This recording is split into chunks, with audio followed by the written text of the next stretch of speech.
Last week on the Dream Farm series, I talked about how to create food plots using equipment.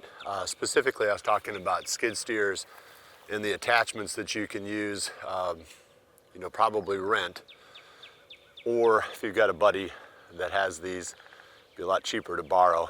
But it's probably not a typical thing that you're going to go out and buy, but fortunately there are opportunities to rent these. One thing that I left out in there, I mentioned that if the trees are really big, you're gonna have to get a bulldozer, but that's not really true. I have created some pretty nice food plots with big trees in them using just skid steers to clear the area, but I cut the trees down first using a chainsaw and then moved them out, whether I sold them or pushed them off to the side, and then just left the stump. And I'd keep the stump low enough so that I could go over it, it wouldn't get in the way if I was running through there with equipment. And then you have to kill the stump. You have to put something like Garlan on the stump. You got to make sure that it dies so that it starts to rot and break down. And then you can come back in a few years later. 2 to 3 years later, they make a stump bucket for these skid steers, and you can pop those stumps out. Sometimes you got to dig a little bit to get under them, and then you can pop them out. So that's probably even an easier way of working around big trees than getting a bulldozer or hiring someone to come in with a bulldozer and knock those trees down. Plus it creates a lot less disturbance. If you're trying to make a natural looking food plot, you don't want a bunch of these gigantic down trees with root balls and all mounded up around the edge of the plot. You want to keep it looking as good as you can, because you got to sit there hopefully for the next several years. You don't want to be looking at a brush pile all the time. Dream Farm is brought to you by Whitetail Institute Food Plot Blends, the Hunt Stand Pro Whitetail app, and Hoyt Archery. So that's my rewind to last week's episode, but this week I want to talk about the poor man plots. And I started doing these in the mid-2000s, so that would be 20 years now. And I've talked to a lot of people over the years about these, and I've gotten a lot of comments on how they can be done and just the various ways that you can create a small food plot with almost no budget. And it's very effective. You don't have to put a bunch of money into the ground, so to speak, in order to have a food plot. You need some basic tools. You need a chainsaw. Maybe, an extension cutter, like a, what do they call those things? Powered pole saw for getting underneath like multiflora rows or something like that. That would be an extra item. I use that Heumann saw so many times over the years. But you need a backpack sprayer, and you need a over-the-shoulder bag seeder. So really all you're doing is you're taking areas that you can convert into a clearing. So maybe it's already a natural opening. Maybe it's a little spot in the pasture, where the cows have fed pretty aggressively, and now the cows are out of there, and you've got this small opening you can work with. Maybe, like I talked last week, it's at the end of a field running out onto a ridge where the field starts to narrow down so much that the farm equipment can't go back in there anymore. Used to, they ran small stuff, but now the equipment is so big that the farmers sometimes leave these back corners unfarmed, and then they grow up into brush. So that's another possible spot. But generally you're working with something that's got already a little bit of an opening, or it's not too tough, to create one in that area. You just got to clear the trees, basically. You start there. Whatever trees are in there, you got to get them out. And you want to cut them off as close to the ground as possible, because we're not going to come back again in these poor man plots with a skid loader and pop those roots out. We don't have the budget for that. We're going to cut these things off right at ground level. That way we can go right over the top of them. Even if we do come in with a mower at some point, we can mow right over the top of these stumps. Again, you want to kill them. Don't kill them with Tordon, because if you do that, you're going to have you're going to kill a lot of other stuff too, because that's a very aggressive chemical. So I'd use something like Garlan. Sometimes people even recommend using undiluted glyphosate. So those are a couple of options, but the point being, you got to get them cleared. You got to get the trees out, and then the next step is to spray it. And I mean, obviously, the most common herbicide that kills most everything is glyphosate, and you might throw some 2,4-D in there also, just in case there are some glyphosate-resistant weeds in there. The 2,4-D will knock those out too. So now you spray it, and I found that with a 5-gallon backpack sprayer, I could get about 1/4 of an acre. So if you're doing bigger than that, you're going to need to bring some extra water with you. Next step then is to wait, 10 days or so, 2 weeks, and okay, so there's 2 different ways to do it. A lot of people now are just spraying it and spreading the seed and the fertilizer and moving on and letting the decaying grass and the decaying weeds, be part of the cover that falls down over the seed. But you're spreading really small seeds. I'll come back to that more in the end. But you're spreading really small seeds, whether it's the brassica seed, which is really small, or clover seeds, which are really small, so they can find their way down through the grass, the dying grass. The rain comes, kind of pounds it down, then it does. Quite a bit of that does find itself, at the ground. So it does get, seed to soil contact, and it does germinate and it does grow. So you don't necessarily have to do anything past spraying and killing, and then spreading your seed and spreading your fertilizer, and then, taking a step back. But what I've done a lot over the years, then I come back and I burn that plot off. I want that residue out of there, so that way I'm 100% sure if there's any leaves in there or anything else, down on the ground, that I'm going to get the seed all the way to the dirt. So I'll come back after 2 weeks after killing and then just burn that. And generally I'm doing it in April, sometimes maybe as late as early May, but it's green enough around these plots by then that I'm not too worried about burning, the whole forest down, because, it just runs through this plot and then it stops. I've never had any real issues with it, moving beyond that. So that's kind of a safety net. Once things start to green up a little bit, you've got this dead, dry grass and weeds that'll burn really quick. Okay, so now I've got it killed, burned. I'm going to do my little small tillage. And generally I'm looking at using these landscape rakes. You can get away without doing that too, but I do like kind of roughing up the ground.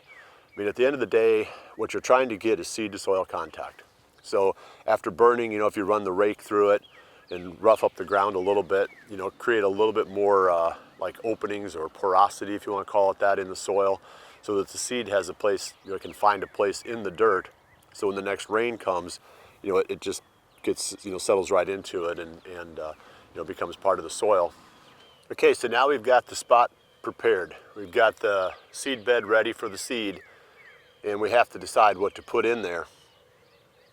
We're looking at probably anywhere up to, a 1/2 acre would be big for a poor man plot. Most of mine are somewhere around 1/4 of an acre, because it's just a lot more manageable when you got to do all that work to get something that's a little bit smaller. So we're not going to have any option of putting any grain in there. It's just not going to make it. There's not going to be enough sunlight that makes it into the plot. The deer aren't going to, if there's any density of deer at all, they're not going to leave that grain alone during the summer. You're not going to wind up with anything there. So it's going to be greens of some kind. These poor man plots are really greens plots. And I like clover. And our sponsor here on Dream Farm is the Whitetail Institute. And they originated basically this category of seed with their imperial whitetail clover. I can't remember when that hit the market, but it was a long time ago. So they've been working on perfecting that seed for a long time. And that's primarily a white clover, really attractive to deer. That would be my starting point, would be the clover. And like I said, I'm doing it in the spring. Hopefully I'm going to get some spring rains, and to get something that, beats that seed into the ground, creates that seed to soil contact, gives it enough moisture to put a root down, and there's enough, subsoil moisture that the seed can, keep going, or the little plant can keep going. If the clover droughts out, if it doesn't get enough rain, the seed germinates, it starts to grow, and then the little seedling dies. You can always rescue that plot again later in the summer using a brassica blend. and those are your turnips and your radishes, those big broadleaf plants, and they produce a lot of forage, and they grow fairly fast, and they grow in a lot of places, and they're a good option for these types of plots. And if you don't get the poor man plot made in the spring, then I would go straight to the brassicas as your seeding option. The only thing left now on the list of chores is maintenance, and that can be the tricky part, because with clover, the weeds are going to come up with it, and they're going to try to suffocate the clover out. So you have to be able to mow it. And I've seen people use push mowers. I've seen people use riding lawn mowers. I've been fortunate that usually I can get to mine with some kind of a little tractor, or a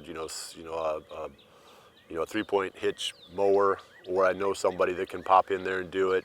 But that, you do have to mow it, and you do have to do it probably mid-summer in order to knock those weeds back. And then the clover can really jump ahead and stay ahead of the weeds. Generally, you'll get 2 or 3 good years minimum out of your clover. And then you've got to find some way to rotate into something else for a year, and you can come back to clover. So we'll talk about that next. But just know that it's not just plant it and walk away and come back and hunt it. You can't just assume it's going to fend for itself, because it won't. And there's chemicals you can spray, but you don't need to wipe those weeds out. There are things you can do there, but it's just as well to mow it, open it up, and let the clover take over the plot. Final thoughts, it can be really tough if your pH is low in your plot, and you really do need to know that. You need to get a soil test ideally. If you're in the timber, it's probably going to be a low pH, and that means it's acidic.